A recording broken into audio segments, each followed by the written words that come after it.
अलंकार।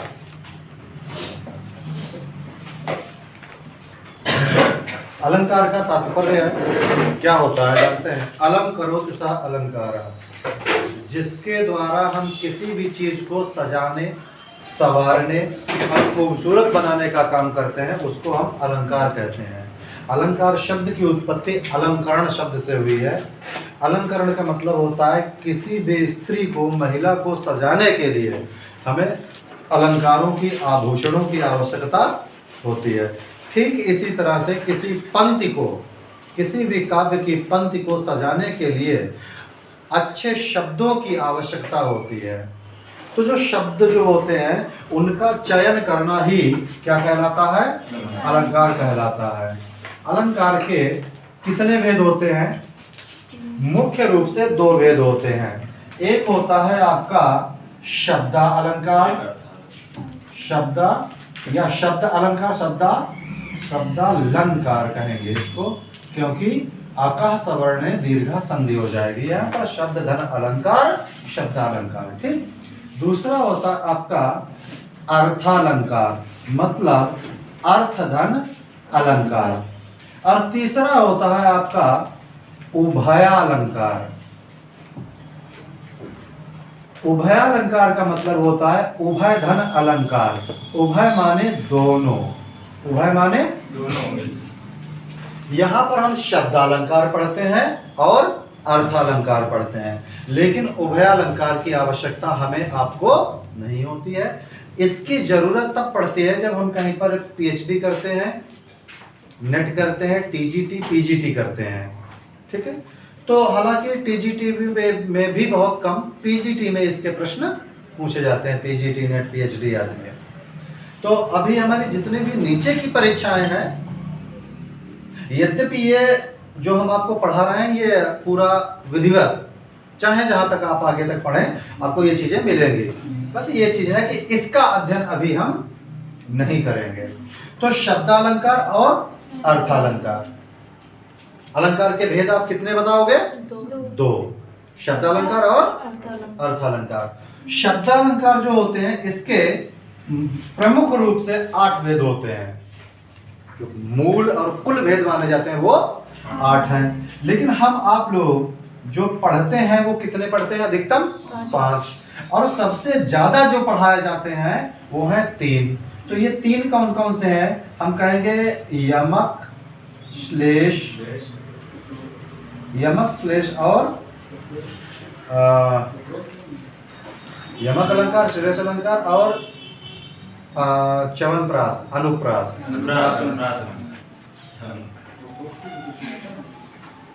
क्या होता है? यही 3 तो हम सबसे ज्यादा पढ़ते हैं ना, च्यवनप्रास, श्लेष और च्यवनप्रास के अनुप्रास, नमक मतलब यमक। ठीक। ये 3 हम अधिक पढ़ते हैं। फिर 2 और इसमें कौन जुड़ते हैं?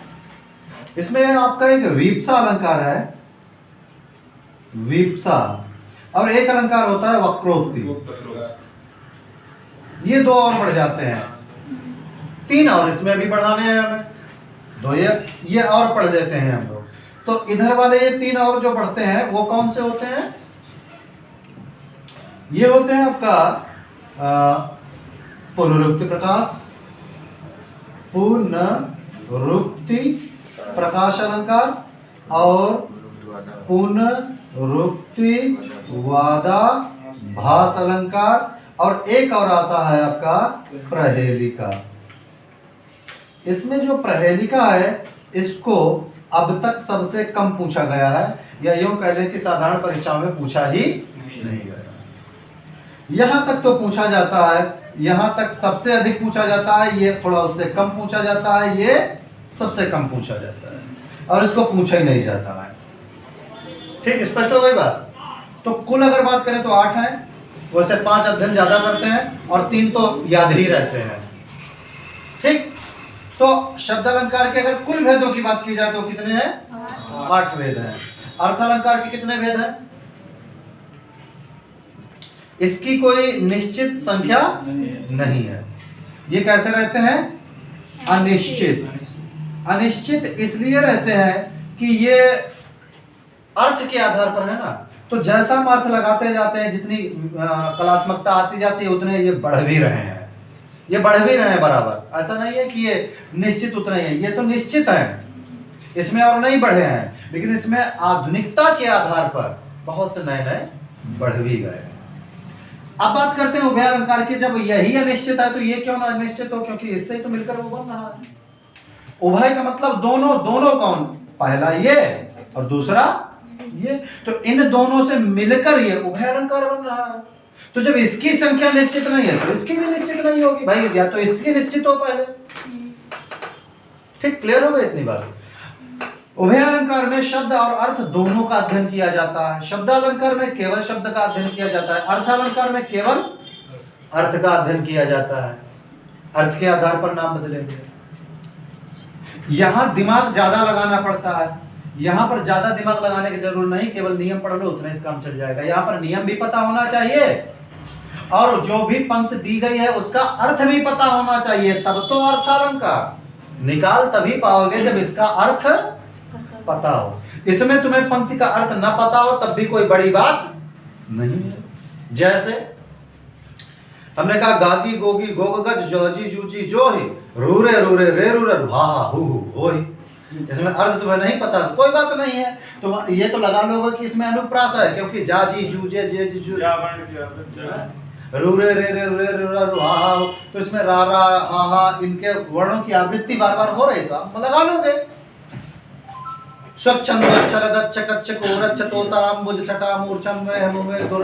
मंदाकिनी मंदताम विद्या दुद्ध दुदार दुरदर दरि दीर्घ दरिद्र द्रोम द्रयो द्रोक मिदा मंदाकिनी मंदताम। तो इसमें क्या है, दा मा भा इनकी आवृत्ति बार बार आ रही है, वैसे पहचान लोगे। ठीक, लेकिन इसमें नहीं पहचान पाओगे, समझ रहे हो। इसके लिए तुमको बहुत दिमाग की आवश्यकता है, अर्थ की जरूरत है ना, यहाँ पर शब्दों की जरूरत है। तो सबसे पहले हम अध्ययन करेंगे शब्द अलंकार। ठीक, कम अलंकार है, बता देते हैं। क्या इतना आपने नोट किया है? नहीं किया ना, ठीक है, इसकी फोटो फटाफट खींच लो या फिर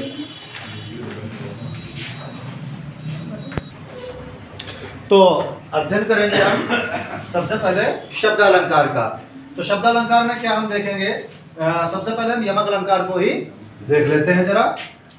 यमक अलंकार कहाँ पर होता है?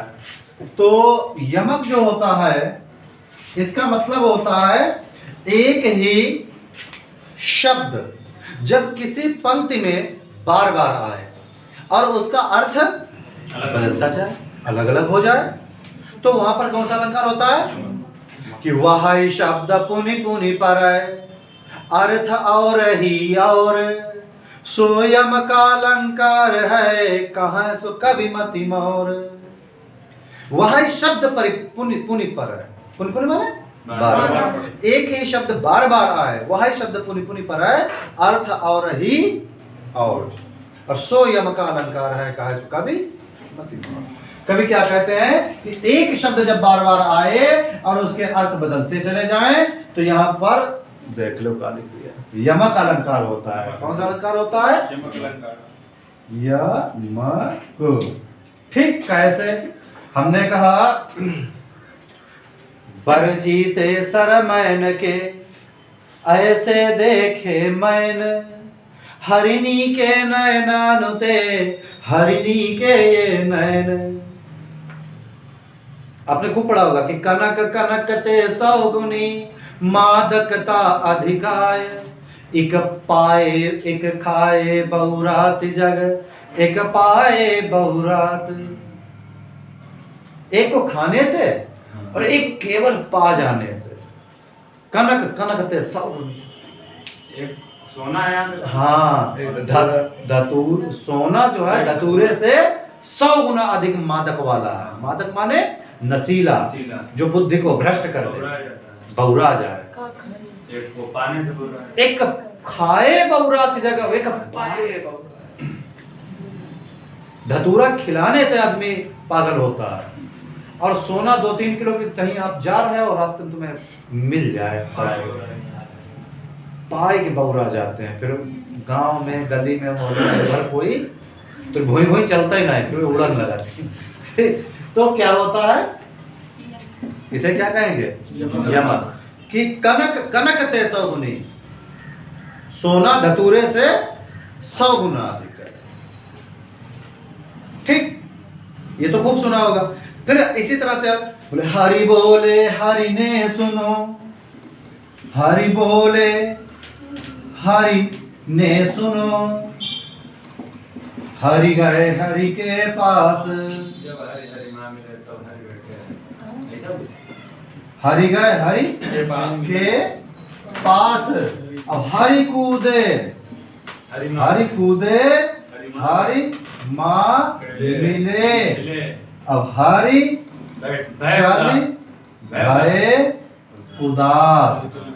में हरि का सारे हरि का अलग। अब हरि का मतलब क्या है, हरि बोले, मेढक बोला, टर्टो, हरि बोले, हरि माने मेढक, मेढक बोला, हरि बोले और हरि ने सुनो, सर्प ने सुना। कही यार तो बहुत बढ़िया आवाज लगा रहा है, भोजन बैठा हमारा।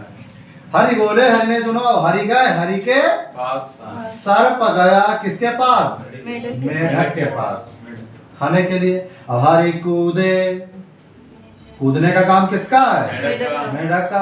हरि माँ मिले, हरि माँ गए, हरि माने नदी तालाब पानी, मेढक कूदा और पानी के अंदर चला गया। हरि कूदे हरि माँ गए या मिले। ठीक, हरि चली भय उदास। तो अब जब पानी में गया, जिसको ना कहते गई भैंस पानी में, जब वो पानी में चला गया तो अब सर्प तो पानी में जाएगा नहीं, वो पानी का भाई वो राजा है मेढक। तो हरि चली भय उदास, तो सर्प क्या था, उदास हो गया कि हमारा भोजन हमसे बिछड़ गया। मैं तो खाते बढ़िया आज फ्राई करके। तो ये क्या है, यमक अलंकार। वेणुधर अधरों पे वेणुधर मारी, फूंक फूंक फूंक पग धर घर से जो आई है। बाजी कहाँ है बाजी बाजी बाजी कहाँ है, कहाँ बाजी बाजी कहाँ है, कन्हैया ने बांसुरी बजाई है। तो यहाँ पर बाजी बाजी के अर्थ है, बाजी का मतलब कोई कोई, बाजी मतलब बजी, बाजी का मतलब होता है कहते हैं ना ये हमारी बाजी, चाल। ठीक, तो बाजी के कई अर्थ हो गए। और वेणुधर अधरों पर वेणुधर मारी फूंक, वेणुधर माने बांसुरी को रखकर, और वेणुधर माने कृष्ण। एक बंसीधर, बंसी को धरना, और बंसीधर कृष्ण। वेणुधर अधरों पे, वेणु कहाँ धरी है, होंठ पर, और वेणुधर मारी फूंक, कृष्ण ने फूंक मारी है। और फूंक फूंक पग धर घर से जो आई है, फूंक फूंक फूंक में अंतर है। एक है फूंक फूंक पर काम करना, मतलब होशियारी से काम करना, और फूंकने का मतलब होता है वायु देना। तो वेणुधर अधरों पे वेणुधर मारी फूंक, और फूंक फूंक पग धर घर से जो आई है।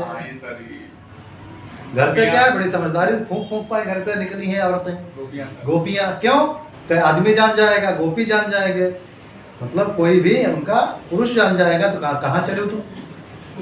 फूंक फूंक पग धर घर से जो है। बाजी कहाँ है, बाजी, और बाजी बाजी कहाँ है, कहाँ बाजी, बाजी बाजी माने कोई कोई, और बाजी माने कोई, और बाजी मतलब बजी, बांसुरी। तो यहाँ पर बहुत ही अच्छा किसका उदाहरण है ये, कि वेणुधर अधरों पे वेणुधर मारी फूंक फूंक फूंक पग धर घर से जो आई है। बाजी कहाँ है बाजी बाजी बाजी कहाँ है, कहाँ बाजी बाजी कहाँ है, कन्हैया ने बांसुरी बजाई है। वृंदावन वृंदावन वृंदावन मन में गमन, ऐसे करके फिर उसमें भी अलंकार है यमक के। तो इस तरह से ये क्या है, यमक अलंकार है। माला फेरत जुग फिरा, फिरा न मन का फेर, कर का मन का डारी दे, मन का फेर। अब मन का में अंतर है, कर का मन का डारी दे, मन का फेर। एक मन का माने अपने मन का, और मन का माने मोती। हाथ का जो मन का है, कर का मन का डारी दे, हाथ वाला मन का जो है माला जो है उसको डाल दो, फेंक दो। और मन का फेर, जो तुम्हारे मन का मोती है उसको फेरो। क्यों? बोले माला फेरती जुग फिरा, माला फेरते हुए पूरा संसार घूम रहा है। और फिरा न मन का फेर, अपने मन का फेर तुम फेरो, पहले मन को सुधारो, अपने आप में सुधार करो। कर का मन का डारी दे, मन का ठीक। तो ये कौन सा अलंकार रहेगा? क्योंकि यहाँ पर अर्थ दो आ रहे हैं, दो आ रहे हैं, तीन आ रहे हैं, एक ही शब्द के, मतलब दो या दो से अधिक शब्द जब अर्थ लगे हैं, एक ही शब्द के जब दो या दो से अधिक अर्थ हो, मतलब जितनी बार प्रयोग हो उतनी बार उसका अर्थ बदलता जाए, तो वहां पर कौन सा अलंकार रहेगा? कोई समस्या तो नहीं है? पक्की बात, कसम से। हाँ, काली घटा का घमंड घटा। इसमें क्या है? पहली बात काली घटा, काली घटा का घमंड घटा।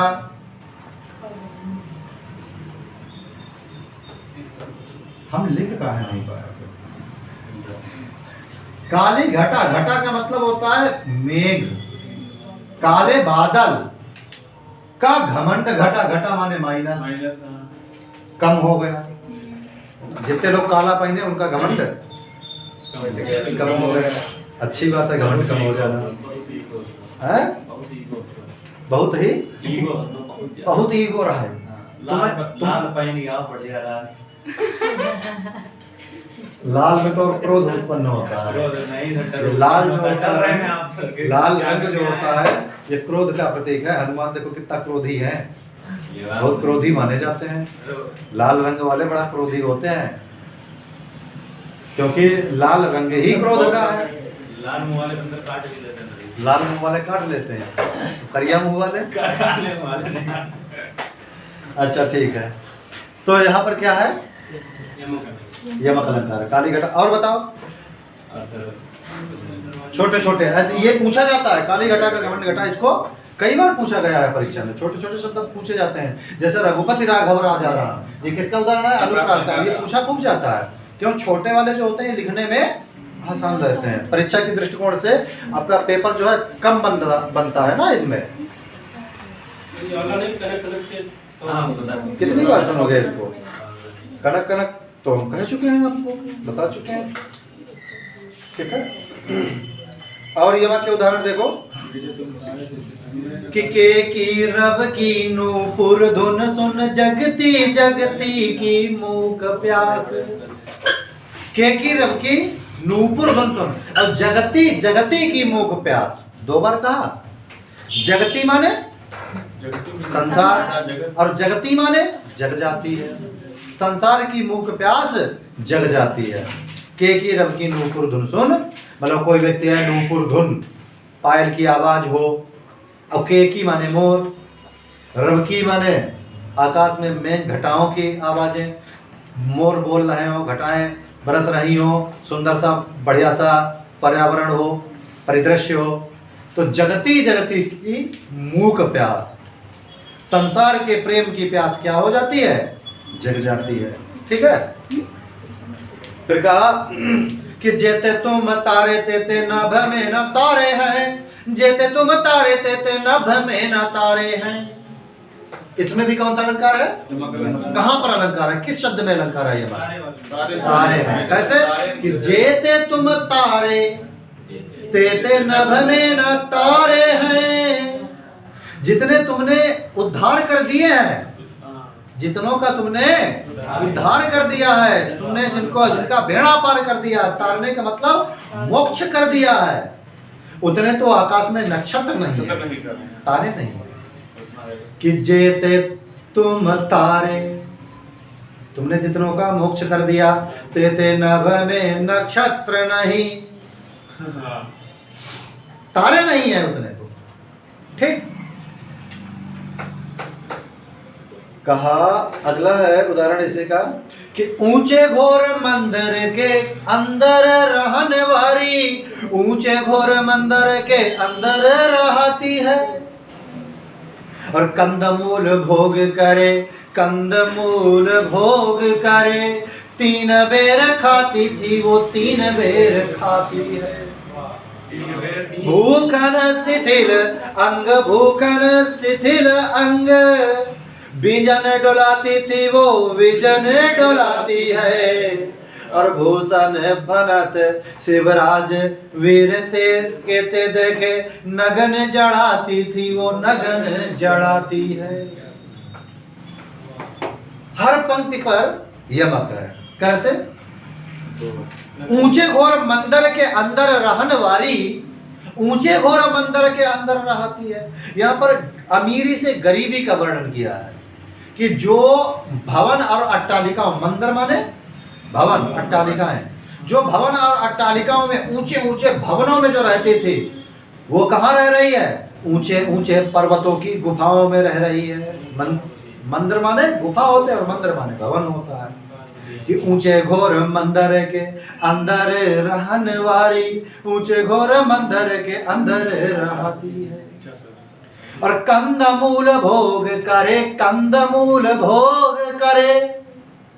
कंदमूल माने, कंदमूल होता है मेवा मिष्ठान, मिठाई होती है कंदमूल। और कंदमूल माने होता है जड़ें और तना, जड़ और तना। जो मिठाई सुंदर सुंदर पकवान खाती थी, वो अब क्या खाती है? जड़ें और तने खा रही है। और 3 बेर खाती थी वो 3 बेर खाती है। ये जब जो एक समय होता है, सुबह दोपहर शाम तीनों टाइम मार एकदम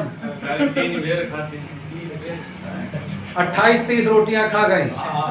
पूछा कि बिटिया बीच कुछ पानी पे लो करो, पहले बीच वहां तो दे पानी पे ले, अब बीच ही नहीं है 25-30 पूरी खाई के बाद आ जाती तो कहीं बीच वहां तब पानी पिए, फिर उसके बाद फिर खा हो जाए। तो कंदम 3 बेर खाती थी, सुबह दोपहर शाम 3 बेर खाती है। कहीं जंगल में 2-4 बेर पड़े मिल गए, उनको रख लिया, 2-3 बेर सुबह खाए गए, फिर शाम खाए गए पानी। ये स्थिति। फिर क्या कहा? भूखन शिथिल अंग, भूखन शिथिल अंग। भूखन माने आभूषण, भूखन माने आभूषण। इतना ज्यादा सोना चांदी हीरा जवाहरात मोती माणिक्य पहने रहती थी कि उसके कारण चला नहीं जाता था। इतना ज्यादा, जैसे नहीं दुल्हन को सजाए दो खूब एकदम ऊपर से नीचे तक ज्वेलरी जब 10 कदम भागी पड़ो तो लदबदाई गिर पड़ेगी, 10 बार गिरेगी। हर कदम पर उनका लहंगा फंसेगा, भाग नहीं सकती है। तो वो क्या है? शिथिल हो जाते हैं अंग। उससे कह दो कि ठीक है, आपका सब पहना दिया जाए, जरा चटनी बटी दो, मालूम 2-4 अंगूठी उसे बच जाएंगे, हो जाएंगे कि नहीं, नंग निकल के उसे गिर जाएंगे। जरकन वाले सब पूरा एकदम पहने हो। तो इसमें क्या है कि बोले भूखन शिथिल अंग, भूखन शिथिल अंग। तब आप मारे आभूषण कुछ नहीं कर पाती थी, और अब इतनी ज्यादा भूख लगी है कि 2 कदम चलना मुश्किल। अब भूख के कारण शिथिल है। भूखन शिथिल अंग, भूखन शिथिल अंग, बीजन डोलाती थी वो बीजन डोलाती है। बीजन माने पंखा, अरे जिसके ऊपर पंखा और चामर डुलाई जाती थी। चामर किसे कहते पता है? चामर कहते हैं, तुमने रामकृष्ण आदि की जो दरबार की फोटो देखी होगी, तो उस पर एक मुट्ठी पकड़ा, वो सफेद सफेद कुछ इतना गुंजा जैसा है, वो डुलाते हैं, उसे चामर कहते हैं। राजा महाराजाओं के ऊपर डुलाया जाता है, मक्खी में बैठ जाए कहीं, इसलिए वो धीरे धीरे ऐसे ऐसे टेबल किया जाता है, केवल मक्खी के कारण, कोई भिनभिनाने लगे आते। तो बोले क्या कहा कि बीजन डोलाती थी वो बीजन डोलाती है। जिसके ऊपर चामर और पंखे डुलाते थे, लोग लेबर लगे रहते थे, वो विजन माने जहां कोई है या नहीं, बसते नहीं, दूर दूर, विजन लोगों से रहित। वी माने नहीं, जन माने लोग, जहां लोग नहीं, ऐसे जंगलों में वो मारी मारी पागल होकर विजन डोला, जिसके ऊपर मतलब सब दास दासियां लगे रहते थे पंखा डुलाने के लिए केवल। वो आज कैसे डोल रही है? खुद डोलती घूम रही है, अकेले जंगलों में। फिर क्या कहा अंत में? बोले नगन जड़ाती थी वो नगन जड़ाती है। जो नग से जड़ी रहती थी, नगन माने नगों से, पन्ना, पुखराज, मोती, माणिक्य से पूरा शरीर जिसका जड़ा रहता था हर जगह पर, मतलब मुंह तक धोती 2-4 गिर पड़ते थे, जल ले जाओ, जिसने पानी लाया वो ले जाए। होता है ना राजा महाराजा होता। कोई बात किसी ने बता दिया कि राजा साहब आपके बेटा हुआ, जो कुछ पहने ले जा। तो ऐसी स्थिति जिसकी थी वो क्या है? नगन जड़ाती है। आज उसको ठीक से वस्त्र नहीं मिल पा रहे हैं जो अपने शरीर को ढक ले। नगन जड़ाती है, नगन जड़ाती थी वो नगन जड़ाती है। आज वो नग्न वस्त्र नहीं है, वो नग्न अवस्था में है, कांप रही है, जला रही है। तो एक बहुत अमीरी का दृश्य है वही शब्द, और एक बहुत गरीबी को दर्शा रहा है वही शब्द। एक मतलब राजा वाली फीलिंग दे रहा है, और एक वही शब्द भिखारी से भी भिखारी। अब जिसको भी कहा गया हो भगवान जाने, हमने आपको अवस्था दर्शाई है, हमारा उद्देश्य था आपको समझाना, आप समझ गए। अच्छा, इसे कहते हैं अभंग यमक। एक होता है सभंग यमक, जहां पर टुकड़ों से चीजों को समझा जाता है। जैसे हमने कहा, बरजीते सरमैन के ऐसे देखे मैन, हरिणी के नयनानुते हरिणी के ये नयन। अब इसमें जरा इसको लिखकर समझिएगा, ऐसे नहीं समझोगे। हमने कहा कि बरजीते सरमैन के ऐसे देखे मैंने,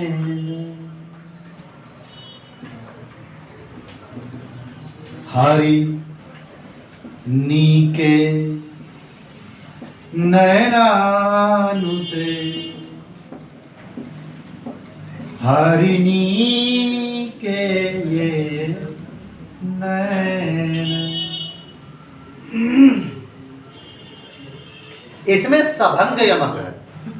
अभंग का मतलब होता है जहां पर शब्द के टुकड़े ना किए जाएं, और सभंग का मतलब होता है जहां पर शब्दों के टुकड़े करके उसका अध्ययन किया जाए। कैसे? बोले बरजीते सरमैन के, मैन माने क्या होता है बताओ? मैन माने आदमी, fireman, electric man, police man, military man, army man. तो मैन माने कामदेव, मैन माने कामदेव। बर जीते सर मायने के, सर माने बाण, सर माने बाण। कामदेव के कितने बाण हैं? 5। कामदेव के 5। अरविंद बाण, अशोक बाण, नवमल्लिका बाण, कोकनद, और ये आपका तो 5 बाण जो है बर जीते, वरदान स्वरूप जीत लिए हैं जिसने कामदेव के बाण, जिसने कामदेव के बाणों को जीत लिया। ऐसे देखे मैं न, सुनने में तुमको दोनों एक ही लग रहा है, मैन, लेकिन दोनों में अंतर है। यहाँ पर मैन माने कामदेव, यहाँ पर मैं माने मैं ना माने नहीं, हमने ना ही देखे। जिसने कामदेव के बाणों को जीत लिया हो ऐसे व्यक्ति हमने नहीं देखे। भाई कोई नहीं जीत सकता इस संसार में। ऐसा कौन है जिसको काम वासना ने पीड़ित न किया? हर किसी के ऊपर एक समय के बाद में आती है ये चीज, और एक समय के बाद में चली भी जाती है। लो, जिसको ज्यादा काम से मारो, 2 थप्पड़ खींच के मारो, काम बहुत खत्म। जिसके ऊपर पटा बजता है, कहते नहीं बाबूजी अब कभी नहीं याद करेंगे, अब के राखे ले भगवान, आज छोड़ दो, दोबारा नाम नहीं लेंगे। मार के आगे भूत डरा। मतलब प्रेम सच्चा नहीं है। जहाँ तुमको डरा दिया जाए तुम कहोगे नहीं हम पहचानते ही नहीं है। यही होता है आधुनिक युग में, यही होता है। प्रेम इतना होता है कि जब तक कोई संकट नहीं है तब तक बहुत प्रेम है, और जैसे संकट आया हम तुम्हें पहचानते नहीं। तुरंत मम्मी पापा हमारे सब कुछ है। और वही होना भी चाहिए। लेकिन कुछ तो मम्मी पापा को छोड़ के आते हैं तब भी नहीं छोड़ पाते हैं। कायदे में ससुराल जब पहुंच जाए लड़की तो फिर उसके माता पिता उसके सब कुछ कौन होने चाहिए? ससुर सास। ससुर सास होने चाहिए। बिल्कुल। क्यों?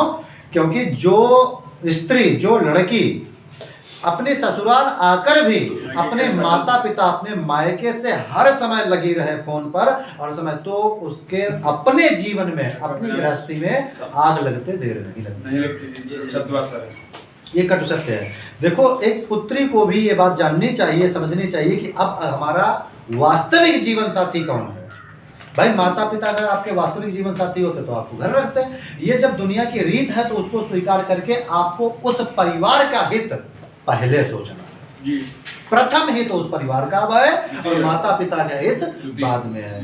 क्यों? आप अगर सनातन धर्म को मानते हो, अगर आप हिंदू संप्रदाय और सनातन धर्म को मानते हो, सनातन धर्म का ये नियम है कि पुत्री को जब विदा कर दिया जाता है तो उसके बाद में उस घर से वापस पहले तो बात पुत्री को लाया नहीं जाता। आधुनिकता में आप जाओ तो कम से कम अपनी मोह माया ना उससे लगाओ, उसको तो त्याग ही दो कम से कम, ठीक है? तो आपका ये जीवन इधर वाला सुखमय रहेगा। पति कहते जीवन भर नहीं जाना तो मत जाओ, क्योंकि जीवन किसके साथ तुम्हें गुजारना? पति के साथ। पति के साथ नहीं, वो भी आजकल हिसाब अलग है। आज तो दंपति कहते हैं ना, जब तक दम तब तक पति, और तुम्हारे अंदर दम ना है, दम खत्म तो दूसरा पति, वो दंपति। तो वो तो अब तो अर्थ पढ़े लिखे लोग तो पढ़े लिखे अर्थ लगाते हैं। दंपति का मतलब क्या है? जब तक दंपति पति पत्नी सब। दाम्पत्य जीवन कहा भी गया। हाँ, दंपत्ति जीवन का मतलब हो जब तक दम तब तक तुम पति हो। अच्छा तुम्हारे अंदर दम ही नहीं है तो तुम कहाँ सब समझो। हम तो यही थे, तुम जान नहीं पाए बस है।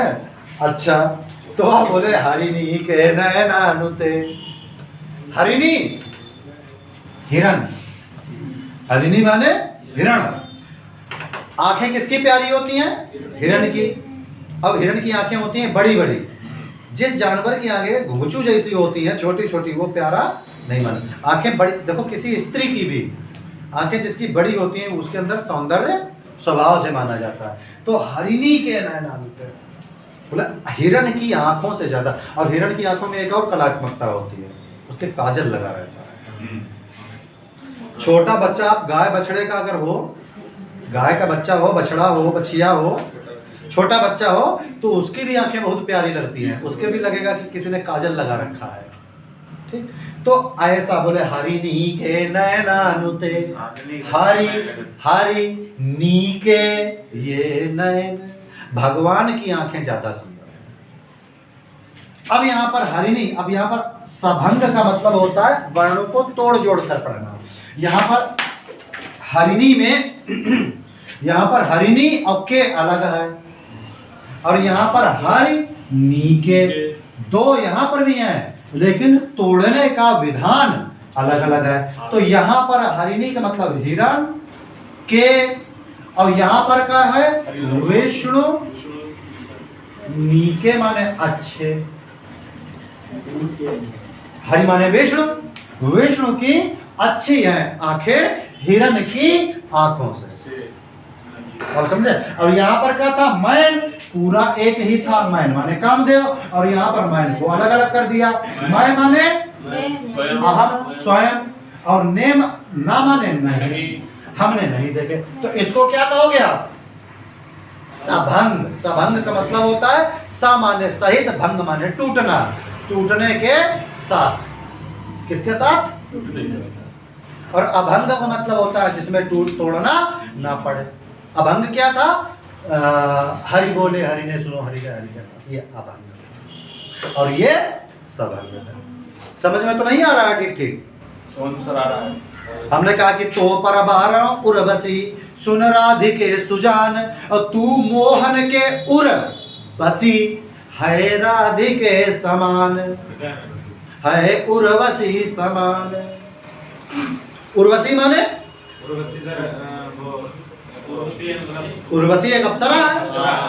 रंभा, मेनका, उर्वशी, ये सब अप्सराएं है ना। मिले हो ना तुम, मिल चुके हो। तुमसे यही उम्मीद भी थी, अप्सराओं से मिलने जाते हैं। उर्वशी से मिल चुके हो। तो उर्वशी एक अप्सरा है। तो बोले तू मोहन के उर्वशी। उर माने हृदय, बसी माने रहती है। उर्वशी माने अप्सरा और उर्वशी हृदय में रहती है। ठीक, समझ में आ गया। तो ये भी कैसा हो गया, सभंग। ठीक, तो इस तरह से आपका अभंग और सभंग दोनों हमने भेद आपको बताया, बहुत से उदाहरण बताए और यही उदाहरण प्रायः पूछे जाते हैं। ठीक।